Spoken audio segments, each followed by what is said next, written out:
ঋণের বোঝা আপনার মাথার উপরে কত চাপিয়েছে সরকার একটু হিসেব করে নেওয়া যাক। দেশ আমাদের নাকি তরতরিয়ে বাড়ছে। আসলে দেশ বাড়ছে না, দেশের ঋণটা বাড়ছে। ভারতের এখন ঋণের পরিমাণ কত জানেন? 200 লক্ষ কোটি টাকা। 140 কোটি জনগণও যদি ধরা হয়, তাহলে প্রতি মাথা পিছু অর্থাৎ সদ্যজাত শিশু আর যে মারা যাচ্ছে সেও 142,000 কোটি টাকা অর্থাৎ 1,42,000 টাকার ঋণ নিয়ে মারা যাচ্ছে, বা যে জন্ম নিচ্ছে তার মাথায়ও 1,42,000 টাকার ঋণ, কেন্দ্রীয় সরকারের ঋণ 200 লক্ষ কোটি টাকা। তাহলে বুঝতে পারছেন ঋণের পরিমাণটা কত দাঁড়িয়েছে। এটা 2025 সালের হিসাব।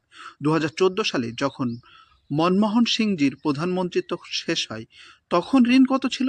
55 লক্ষ কোটি টাকা। তার 4 গুণ বেড়ে গেছে এই 10 বছরে। তাহলে ভেবে দেখেছেন টাকার অঙ্কটা কোথায় গিয়ে দাঁড়িয়েছে? আপনি বলবেন আমাদের জিডিপি বাড়ছে।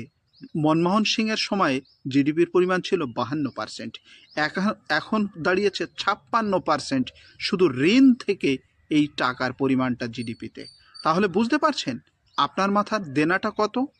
আপনি দেনা না করেও 1,42,000 টাকার ঋণ, কেন্দ্রীয় সরকারের ঋণ। আপনি আবার বলবেন যে ইন্ডিয়ারটা বললেন, পশ্চিমবঙ্গেরটা বললেন না।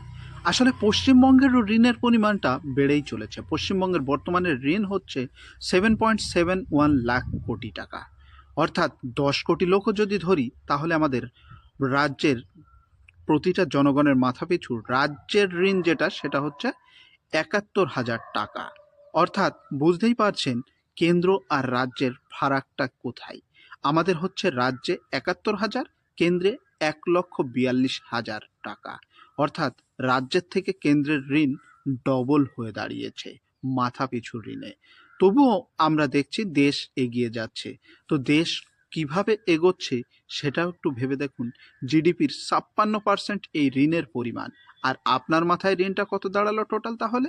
1,42,000 আর 70, মোটামুটি ধরেই নেওয়া যায় 2,12,000 টাকার ঋণ নিয়ে আপনি আপনার সন্তান জন্ম নিচ্ছে, বা আপনার গুরুজন কেউ মারা যাচ্ছেন সেই ঋণের বোঝা নিয়ে, কেন্দ্র এবং রাজ্য সরকার মিলে। তাই ভাবতে থাকুন। আর ভিডিওটা ভালো লাগলে অবশ্যই একটা লাইক আর শেয়ার করে দেবেন। Thank you.